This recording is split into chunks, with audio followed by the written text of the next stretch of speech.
Welcome back, guys, to season 2 of Uncapped. In case you guys forgot, but I know they did it. They didn't forget, bro. they didn't forget, bro. I'm your host with the most here with Chimwemwe, and we know we've been gone for quite some time, but this is all to get ready for season 2, bro. Brand new start. And I can't wait, man. Bro, I'm I can't excited, wait, bro. I'm excited. It's been a long time coming. And it feels a little bit odd. I'm not going to lie. It feels like the first time. It does. It feels like the first time. Like I can't even lie. Yeah. It feels a little bit odd being in front of a camera. But I know, man. How have you been, dog? Yo, big man. I'm gonna answer you this as if we didn't even speak. Like, you know. Did you see that Lil Yachty interview with Drake where he's like, why do guests when they come to the stage, they act like they haven't seen the artist performing for the first time? But you have to, bro. Yeah. We have to pretend. We need to pretend, bro. just for you guys. It's for the people who are not part of the conversation. Exactly. You guys, it's good to be back. I cannot even lie. Yeah. We genuinely missed, the interactions. That's true. And honestly, over the past couple of months, the time that we've been away, we genuinely feel and hope that we can come back with some more learned experiences so that we can share with you guys. No, I agree. And some, uncomfortable conversations to be had. That's true. Because we growing, right? We are growing. We're growing, bro. And I was telling Chimwemwe that the last time we recorded, ironically enough, was this time last year. Exactly. But throughout this year we've been traveling and we've been places, and I think we gather lots of experiences, and then it brings about more conversations and things to talk about. So new perspectives. 100%. I went to Zanzibar earlier this year. In case of you guys that you haven't been to Zanzibar, I recommend it. Africa? Oh. I don't know. After throwing it. It is. So for you, was this your first time being? So what? You're from Sudan up north. Mm-hmm. Is this your first time going to the lower part of Africa? This is my first time going to any place other than Sudan in Africa. Okay. Right. And I went with a couple of my friends.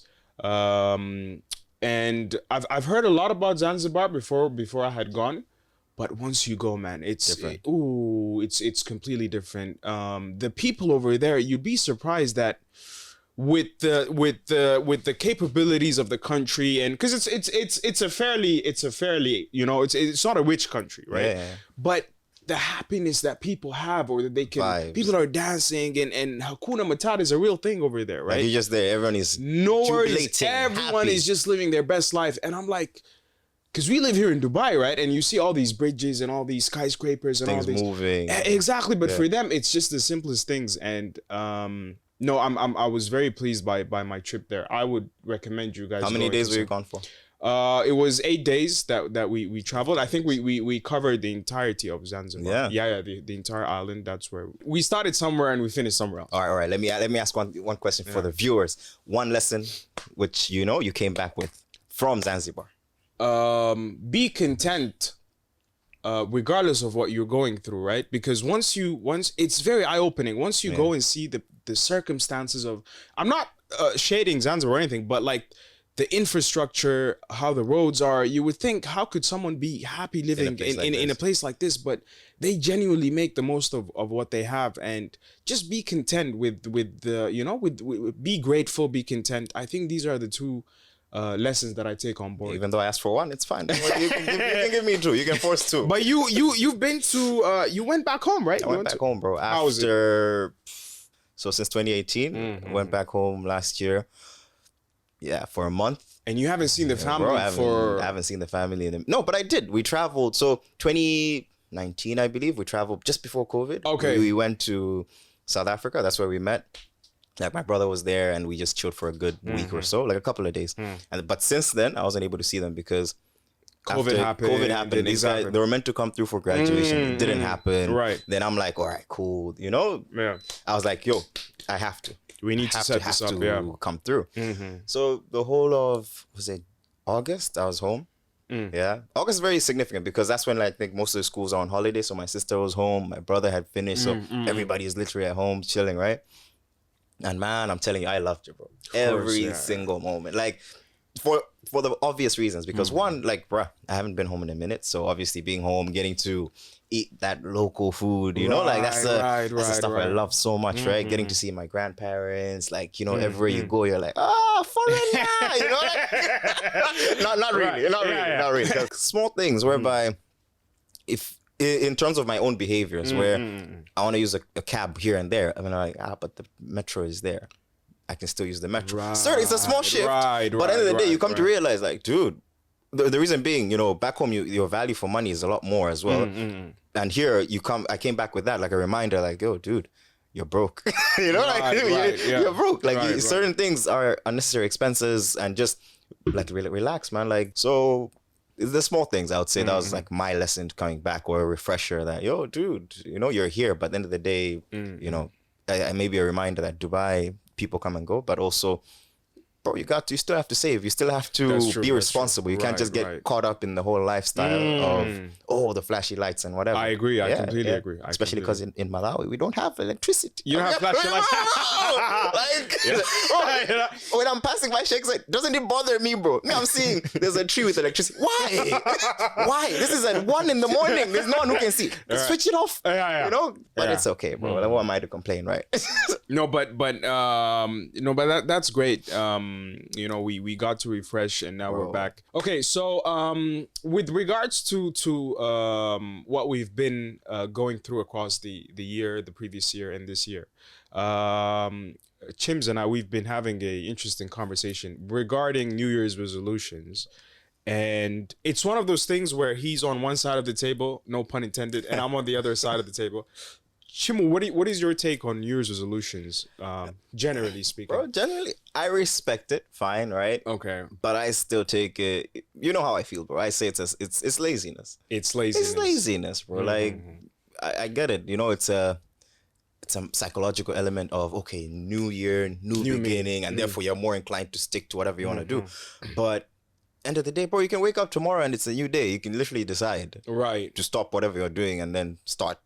True. You know, that for me, it's lazy. It's lazy. It's but very lazy. Don't you think, because this is where I stand, I think it gives people a whole new incentive to change their lives, right? You could always go with why don't you just start tomorrow, or why don't you?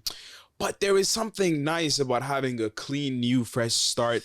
You know, taking up things that you haven't been taking. I think it's meaningful. If you ask me, there is impact to it. But then let me ask you a question. Yeah, we're mid-year. Yeah, we just wrapped up H1. Okay. You realize the first 6 months of the year, you've not been living how you want to live. You want to change something. Right. Are you going to wait for another 6 months until you change? Oh, no. So this is... This is what I mean. No. Bro, you're literally saying, oh, man, I feel like I've been slacking, I've been lazy. But you know what? I'm waiting for January. Oh, okay. No, I understand. If you put it that way, I completely get it, right? I was talking maybe if you're in November, December. Yeah, because you're thinking, because that's when the energy also comes in, right? Because most times you don't hear people talk about New Year's resolutions first 3 months of the year, and then the last 3 months of the year. And then in between, right. Nobody's really talking about it. No, I agree. Because first 3 months is, okay, the last ones, November, December, and whatever, and you're getting there. It's like, okay, what am I doing? What do I want to change? New resolution hype. Because Christmas hype, New Year resolution hype, everything. Right. First 3 months, now it comes down to the people who are actually doing the New Year's resolutions. And the ones who, when you ask them about the resolution, they get pissed. You're like, yo, but you said it. You know, like I'm just following up. I'm following up. You know, following up. But then eventually, it's, you know, as time goes by, it's gone. So there's no accountability. I exactly. You took the word right out of my mouth. Because I was about to say, New Year resolutions, they take away the accountability of people wanting to change, because now you're putting it on a timeline that fits for you. Right. And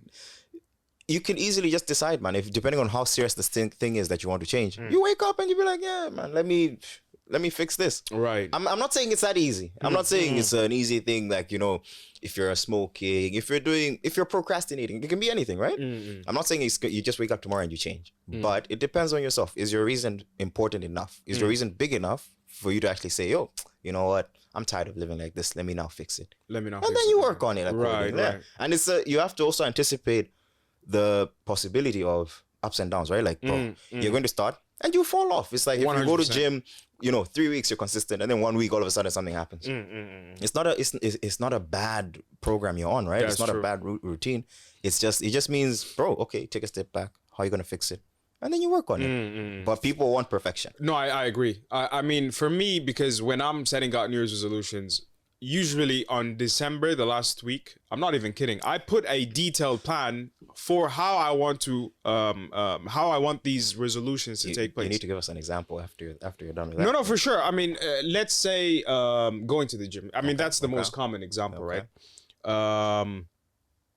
I think I set out how many days I'd like to go to the gym, right? So that it does not take, it's not draining, because when you start off the new year with so much energy, right? But for how long is it sustainable for, right? You can keep doing it maybe a week or two, and then you're like, oh man, I'm drained, or this or that. So if you have no detailed plan, in my opinion, how you want to carry out these things, it will fall apart 100%. I agree. I think for me, being closer to God as well is one thing, right? So pray perhaps more in the mosque as opposed to praying at home, these sort of things. But if there is no action plan, if you don't put a plan to it, it's just talk. It sounds nice, but when it's time to put in the work, you have nothing. You'll fumble. You know what I mean? But I do see the two sides of the coin here. But I'm for it, man. I'm for it. If it's a positive change, some people resolve to be a lot worse. So thankfully, Exactly. we have people that they want to strive for being a better person, and who am I to stop that? It's also a question of, for how long are these New Year's resolutions for, right? So if I'm setting these resolutions, I want to go to the gym, but is it like for 3 months? Is it for 4 months? Right? What's the timeline there? Timeline? So I think that's also an important factor to look Because at. it's like, what did I call it? Like the whole, at work, you have an appraisal. Right. After 3 months, you have to look back and say, yo, how have we done? How have we done? 3 months? Exactly. Are you progressing well? Are you not progressing at all? And if so, what can you do to change your plan in order to get there? Exactly. But people don't have that. Like, first, like you said, what is the how? How are you going to do whatever it is? Because, man, it sounds so good to say, yo, you know what, this year I'm going to be running. Running where? How? What running to do what? Like, exactly. It's just a statement which sounds good and it's glossy, but end of the day, you do nothing about it. True. It'll just be talk. It'll just be. And don't you think? This one just came to my mind now. Don't you also think, probably setting New Year resolutions? Think of it. Just check this. Yeah, setting New Year resolutions probably also might have a negative impact on you if you don't achieve them, because now you're just proving you probably had a doubt in your mind already, but the fact that you have not achieved it, it confirms. Exactly. It confirms that, one, you failed. You cannot even, like, you're not even honest with yourself. Ooh. You're not even honest with yourself. What a conversation to have! Like, this is such a difficult conversation to have with oneself. Exactly. And then obviously that opens the door to mental health. Yeah, bro. Right? You can legit, be down, because you'll be like, I promised myself I'm a loser. Gym. I'm not going to gym. This is why things don't go well in my life. I'm not committed. Exactly. I have nothing going on for me. And next thing you know, you're depressed. Exactly. That's the chain. That's what might happen. So you think it's better to just not have these resolutions? No, some people need structure, man. Not everyone can move like that, right? Not everyone can move like that. Let's just see how it goes. You need to also don't be hard on yourself, right? If you get it, you get it. If you don't, you don't. But be willing to accept, okay, fine, maybe the goal that I set was too hard. What can I do? One step at a time. Because I think it's like this book, Atomic Habits. Okay. So it says people approach problems in a very, very weird way. When you think, when you're writing a book, right? He uses the example of writing a book. People will think, I want to write a best-selling book. It's like, yeah, but that's a lot of pressure, bro, considering you've never written a novel before, right? Yeah, what is common between somebody who writes a best-selling novel and somebody who doesn't, or who's just starting off? You're just writing. Yeah, exactly. You're just writing. So it's like switch your thought process. I hope that's the right reference I'm using as well. That you think of yourself as somebody who is getting into reading to be into a writer, to become a writer. Right. And then that way, structure your life in a way that will allow you. Okay. What is the best time for you to write? Maybe when I wake up. Okay, when you wake up, what must you do for you to actually write more? Have a pen and paper next to your bed. When you wake up, 5 minutes you're on your phone, and then afterwards you tell yourself, yo, I'm going to write something. Right. These are the steps that will let you now Easy step get to the place where 100%. eventually you are a best-selling author. I completely agree But with to you. just say, I want to start writing more, you know, It's not really- it's yeah, not yeah. really productive, and it doesn't have a timeline with it. No, But, no, that's true. That's true. But what do you guys think? What are you? Do you guys put in New Year's resolutions? Do you write them down before the year ends? And do you have stories perhaps you'd like to share with yes. us? And how far? Because like we're in the third month. We're in the of third the month, year. exactly. So how far have you gone with your New Year resolution? Oh, that's exactly. Now we're holding you accountable. Yeah.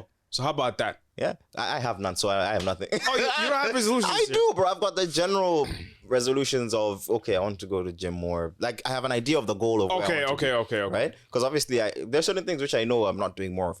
Last year I was reading less. This Okay. year I'm reading. You want to read more? Yeah, Right. I have my book on my side bed, whatever, side of the bed. Right. Small things, man. Small things. There's a conversation Chimwembe wants to talk to me about regarding. I keep messing up his name. Bro. Who- End of the day, Creed guy. first of all, let me ask you a couple of questions. Go for Have it. you watched Ant-Man and Wasp? No. Okay, very good. You're lucky. I was gonna go for you, bro. Horrible. Huh? No, it was not the best Marvel Really? movie, but I am a Marvel fan, so I have to swallow that pill. They let you guys down, huh? Yeah. They did. Okay. Yeah, they could have done a lot better. Okay. They could have done a lot better, but the whole conversation is around Creed. Exactly. You know him from Creed because the past few weeks they've been doing the tour, right? With, Right. Yeah, I've seen the clips. Michael B. Jordan. Yeah. So the conversation is around this guy, Jonathan Majors, Okay. who has been arrested Okay. for assault on his partner.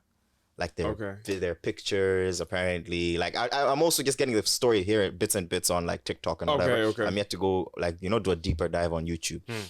But the whole gist was, okay, this dude, he assaulted his girlfriend. So the story, one of them called the police. One article was saying he called the police, and then when they came, she was there acting frantic, and then she reported him that he was being violent and aggressive. There were marks to show, and then they locked him up. So, and then now, more recently, the update is I don't know if he has been released or is yet to be released because So he snitched on himself. he called because like bro, okay, context. Jonathan Majors, big black dude. Okay. He's shorty. Not a big black. Not a big black dude. Exactly. Okay. He's got a white shorty, bro. Right, and he's got a white shorty, very pretty girl and whatever, and he's in good shape as well, good looking guy. But they had a squabble, and then now, it's for me. My conversation is not really about race. It's not about race. My conversation is about gender.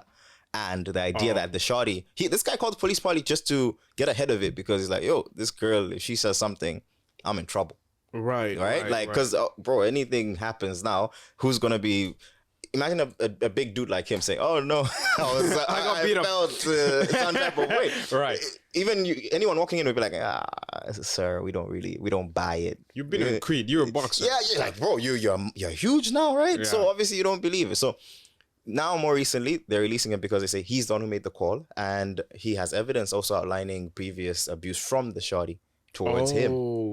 So now the conversation for me is mainly around, situations like this and probably men and women, right? Being in a position of that. Like, how do you deal? Who is in the wrong? This reminds me of the Johnny Depp and Amber Heard case. Exactly. Right? Yes. Where we I don't know, Amber Heard she is a snake, man. The way she played with because I remember following the entire. You were watching it religiously. I remember. And but with this Jonathan Majors is his name? Yeah. Majors. So he's in jail right now? He is. I would like to say he is, but I read it earlier today in the morning that he might be released or has been released. So I don't know. We'll need to confirm later on. I would have some sort of argument had it been the shawty who called up the cops, and then we could get into the details as to maybe she's because why would he snitch on himself, saying. Because if she's bruised up, the last thing I'd want to do is get the cops involved, right? Exactly. Because now I played myself. I've literally put myself in jail. Now the cops can come and say, "Oh, okay, we see evidence here that the shot has been beat up and bruised up." I don't know what Jonathan Majors' argument is, or Majors, or whatever his name is, but no, in these households, man, I don't know how it could even get to a point where you could physically assault your spouse and females have one thing, right? They have the audacity, right? They have the audacity because the guy is big. Yeah. Why are you out here throwing hands with him when Like, you know you're he here. could? Like, it's a Tom and Jerry thing, yeah? Like, Right? this is literally the difference. So you just be lucky if he could just restrain you and not let his anger get to him and whoop your ass. Yeah. To just put it very bluntly, you know. So I don't know. What do you think? Bro, I don't know. I agree. For me, I agree because I find it funny, right? Like, because I feel like shorties be testing dudes. Like, it's a test, bro. Like, this shorty literally probably did this knowing he's not gonna hit her back. Right. You know, right. on some, what you gonna do? You know, like, what you gonna do? So, for me, the whole point of the Jonathan Majors thing is that this stuff sticks, right? Because right now, the conversation that Marvel is having is, recasting. Because the role he was playing in Ant-Man and Wasp, it's a continuous role. It's like a Thanos that he's about to. Did he not? He played Creed as well. He was in Creed. He was in Creed. And he was in Ant-Man. Ant-Man as well. Wow. Yeah, bro, this guy's doing well. That's also another thing why I'm talking about it, because I'm like, bro, this man is literally having his he's at the glow prime up of here. his, you know, he's having his glow up here, and then stuff like this is happening. You know, and of course you have the occasional people who are throwing in, it's a race thing and whatever. But I'm like, that's always an easy conversation to have, man. No, like, no, I don't, that's too easy. That's too easy. I don't think so. You have to look at it from a more objective point. Completely, yeah. Because it's an easy thing to say. Oh yeah, he's black, she's white. Yeah, so like, do you know why he might have, like, do we have context as to what? I have not come across it yet, because Okay, I'm literally okay. still, even just like 2 days ago I was on the phone with my boy. I was like, yo, bro, because he's like in social media, so he follows all this stuff. So I'm like, update me, because like, bro, even for me, I'm still collecting the info and getting whatever. So I'm literally trying to find out like, what the hell, man? Because it bothers me. This dude, his career is blowing up. Right. He's got major projects. He's even end of last year, he had another like army airplane movie, did well. Right. Literally, he's just been killing it. Right. And he's then been killing it, and then now, you know what's crazy actually? Even just to the point of Will Smith, for example. Today, last year was the day he won. Okay, so you see the different, right? So you see the different, and that goes to your point, because now he's always going to be remembered as the guy that whooped exactly Chris Rock, not as that day when he won his first. Right, so that goes on to your point. Yeah. Why is it that these shitty things happen when people are like, Will Smith has never won an Oscar in that day. That's a good moment. That was a good day. And it was taken away just by him slapping. Was it taken away, or did he take it away from himself? Responsibility and accountability here, bro. But he was defending his wife. Nah, bro. Screw Jada, bro. Screw Jada. Jada is bold, bro. She is man enough to defend herself. She can go do it. Not like this, yo. Not like this, bro. Not like. Because I say this because the amount of disrespect she has done for Will, like on tour, yeah, that's true. Publicly, and I get it. He was feeling very chivalrous, like the moment where let me stand up for my partner and my wife. But did mother, he do my that? kids. Is that the takeaway from that? That you know? Let me tell you a hard pill to swallow. What he did there was a very feminine approach. He showed that he is not capable of controlling his emotions in a situation like that, which is a female trait. Females can get away with that, right? They can say, "Oh, I was, whatever." But composure is what makes a man ultimately, bro. Right? If you're not composing, end of the day, composure makes a man. An emotional man is dangerous. An emotional woman is dangerous. This has been like my theme for the past week or months. I don't know. Are you okay? I'm good, bro. I'm good, 'cause I feel like a lot of people use emotions as an excuse. Yeah. Because now it's like you're separating your emotions from yourself. That's true. These are your emotions, bro. It was you who did it. It's like he was on Trevor Noah the other day. He was talking about this quote. He was saying hurt people. This is Will. Yeah, this is him saying that to Trevor Noah, and he was basically talking about how he was going through something at that moment in time. So it wasn't because Jada might have rolled her eyes and instructed him to go and do something. Because I think Jada was also confused, right? Like she was laughing. No, it was a very. I don't think she was. I think he was laughing. Then he saw, and then he's like, "Nah, let me do something about it."